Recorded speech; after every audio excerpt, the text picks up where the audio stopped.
Hello， 各位大家好，歡迎來到準白測試影片的下集。看過上集的觀眾肯定知道準白的係數不容小覷，下集就讓我們來看看實戰中的表現如何吧。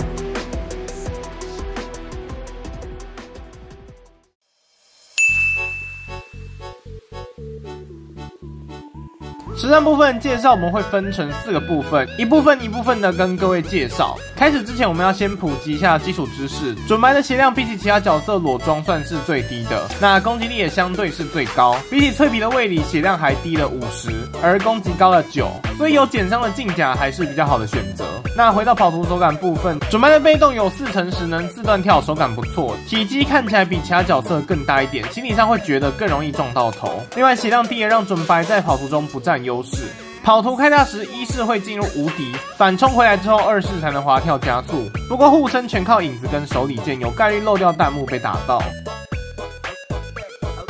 3式的全屏動畫非常遮眼睛，此時背景人在移動，跑圖開大是不太明智的。但斷口斬結束後有短暫的無敵，可以些微增加保命能力。準白的優勢在於跑圖不會掉任何的被動，所以3v3跑圖可以帶勇者祝福去受傷疊層。至於在戰鬥中的生存能力，基本上跟一般無被動的角色差不多。6命的羽毛射出來的飛毛保命能力弱，只能夠些微的消除彈幕，岩石射出的特性頗為致命。準白唯一在戰鬥中的生存能力，只有3元秘術中的雷遁才算是強保命。生存部分體驗跟衛里的感覺差不多，都是需要一定的躲板能力與技術。不過優勢在於受傷不掉被動，只有被打到血量低 50% 才會少圓弧技的效果，降低240點的風系傷害。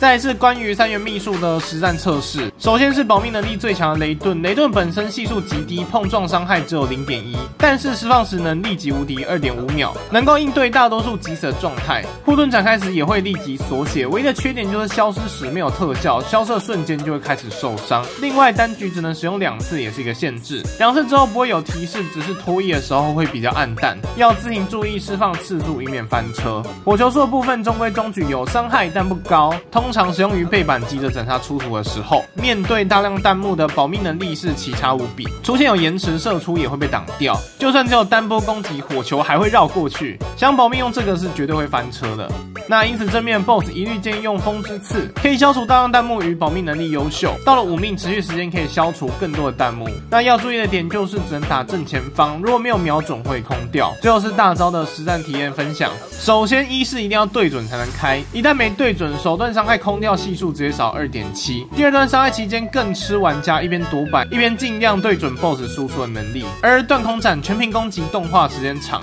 戰鬥中算是一個可以小小放鬆的時間。在實戰中準白最容易受傷的地方就是大招1式無敵剛出來的時候，由動到靜一出來就是會受傷的狀態，像這邊無敵剛出來就直接被爆死了。2階段期間對於高位的 BOSS 還需要一直起跳來引導劍影攻擊 BOSS， 這期間的保命能力也不是很好，一旦半血以下就少了圓護技的效果。但如果2階段不去對準風雷手裡劍，要移動到 BOSS 的位置需要更多的時間，劍影也會空光，導致係數極低。所以練板跟熟悉 BOSS 的形態對於準白玩家來說影響很大。在實戰中受到不可消彈幕影響時，準白玩家建議在大招2階段時搭配3元秘術雷遁，還有連吸與鏡滅武器的控制，3者交錯創造出平穩輸出的時間。在正常戰鬥情況下，準白靈命的係數通常只會有50到52，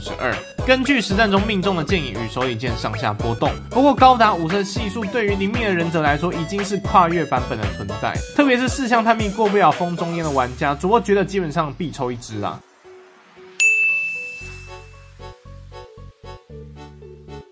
總體來說，對於無氪玩家，準白1支靈命的強度已經非常夠用。如果養成資源與抽數夠的，可以免費抽抽看。至於能夠抽的話，還是推到2命，多解鎖一個寶物格，緩解套裝造成的配裝壓力，還能將圓護技升至滿等。那如果想開局就有小畢業體驗的玩家，非常推薦直接抽到4命，也就不用為了撿羽毛而疲於奔命，更可以將被動的紅利吃到最高。至於5命，對於3元秘術強化算是不無小補，可以慢慢修煉。而6命把係數提升到接近59，並且多了一個額外的傷害，課長手出可以推到6命來提早享受。總而言之，儘管機制上需要玩家多加熟悉，準白依靠其高的係數，在接下來半年內都會成為版本的主流。尤其是各類活動模式中可以重複挑戰不與人競技的，準白的優勢會最大的被凸顯出來。那至於其機制上不扛限制，在 3v3 一些比較貧窮的地圖，準白也是可以嘎嘎亂殺啊。目前的風系急需一個扛把子的係數巔峰，準白就是玩家目前的最好選擇。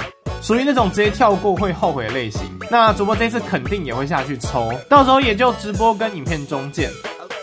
以上就是關於準白主播的實際體驗，不知道各位對於準白的各樣數值還有使用體驗有沒有任何的問題？歡迎在影片下面留言討論，那就記得點讚、訂閱、分享，我們下部影片再見，拜拜。